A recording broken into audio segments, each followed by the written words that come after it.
Supreme ಕೋರ್ಟ್ನ chief justice of India BR Gavai ಅವರಿಗೆ shoe ಎಸೆದು ಅವಮಾನ ಮಾಡ್ತಕ್ಕಂಥ ಪ್ರಯತ್ನವನ್ನು ಸುಪ್ರೀಂ ಕೋರ್ಟ್ನಲ್ಲಿ ಮಾಡಲಾಗಿದೆ.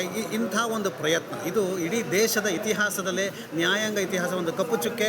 ಈ ಕಪ್ಪು ಚುಕ್ಕೆಯನ್ನು ಕುರಿತಂತೆ ಹಿರಿಯ ಪತ್ರಕರ್ತ BR ರಾಮೇಗೌಡ ಅವ್ರನ್ನ ಮಾತಾಡ್ಸೋಣ. ಅವ್ರ ಜೊತೆ BR ಗವಾಯ್ ಅವ್ರ ಮೇಲೆ ಆಗಿರ್ತಕ್ಕಂಥ ಶೂ ದಾಳಿ ಇದು ನ್ಯಾಯಾಂಗದ ಇತಿಹಾಸದ ಒಂದು ಕಪ್ಪು ಚುಕ್ಕೆ. ಇಂತಹ ಒಂದು ಪ್ರಯತ್ನ ಯಾವತ್ತೂ ಆಗಿರಲಿಲ್ಲ. ಇದ್ರ ಬಗ್ಗೆ ನಿಮ್ಮ ಪ್ರತಿಕ್ರಿಯೆ, ಒಬ್ಬ ಪತ್ರಕರ್ತನಾಗಿ, ಒಬ್ಬ ಹಿರಿಯ ನಾಗರಿಕನಾಗಿ? ಇದ್ರ ಬಗ್ಗೆ ಹೇಳೋದಾದರೆ, ಇದು ನಮ್ಮ ದೇಶದಲ್ಲಿ ಇವತ್ತು ಏನು ದ್ವೇಷ ರಾಜಕಾರಣ ನಡೀತಾ ಇದೆ, ಹಿಂದುಳಿದ ಮತ್ತು ಅಲ್ಪಸಂಖ್ಯಾತ ಜನಗಳ ಮೇಲೆ ಜಾತಿವಾದಿಗಳು, ಕೋಮುವಾದಿಗಳು ಏನು ದೇಶದಲ್ಲಿ ಒಂದು ವಾತಾವರಣ ನಿರ್ಮಾಣ ಮಾಡಿದ್ದಾರೆ, ಅದರ ಪ್ರತಿಶ್ರುತಿ ಇದು.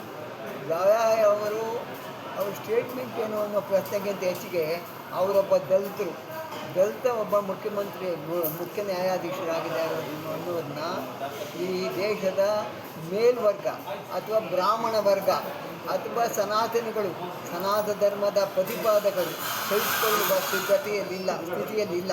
ಅದರ ಪರಿಣಾಮವೇ ಗವಾಯ್ ಅವರ ಮೇಲೆ ಶೂ ಎಸೆತ ಆಗಿದೆ.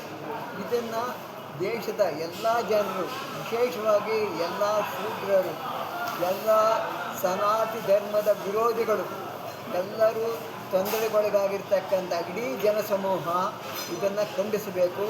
ಮತ್ತು ಇದು ಈ ಸರ್ಕಾರ ನಡೆಸ್ತಕ್ಕಂಥ ಜಾತಿವಾದ ಅಥವಾ ಕೋಮುವಾದ ಅಥವಾ ಜನಗಳನ್ನು ವಿಂಗಡಣೆ ಮಾಡ್ತಕ್ಕಂಥ ಮನೋಭಾವನೆ ಇದರ ವಿರುದ್ಧವಾಗಿದೆ.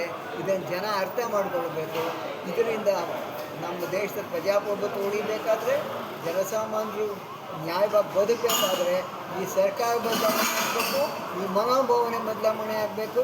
ಈ ಮನೋಭಾವನೆ ಇರ್ತಕ್ಕಂಥ ಜನಕ್ಕೆ ದೇವರು ಬುದ್ಧಿ ಕೊಡಲಿ, ಅದಕ್ಕೆ ಜ್ಞಾನ ಕೊಡಲಿ ಅಂತೇಳಿ ನಾನು ಪ್ರಾರ್ಥಿಸ್ತೇನೆ. ಚಂದ್ರಚೂಡ್ ಅಂತಹ ಮೇಲ್ವರ್ಗದ ಏನಾರು ಜಡ್ಜ್ ಇದ್ದರೆ ಈ ಥರ ಘಟನೆ ನಡೀತಿತ್ತಾ?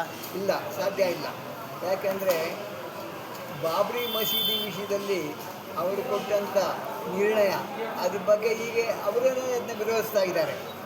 ಅಂದರೆ ಏನು, ಸರ್ಕಾರದ ಅಧಿಕಾರದ ಅಧೀನದಲ್ಲಿ ಕೆಲಸ ಮಾಡ್ತಕ್ಕಂಥ ಮನೋಭಾವನೆ ಇವತ್ತು ದಿವಸ ನ್ಯಾಯಾಧೀಶರಲ್ಲಿ ಬರ್ತಾ ಇದೆ. ಇದು ತಪ್ಪು. ಇದರ ವಿರುದ್ಧವಾಗಿ ನಾವು ಮಾತಾಡಬೇಕು.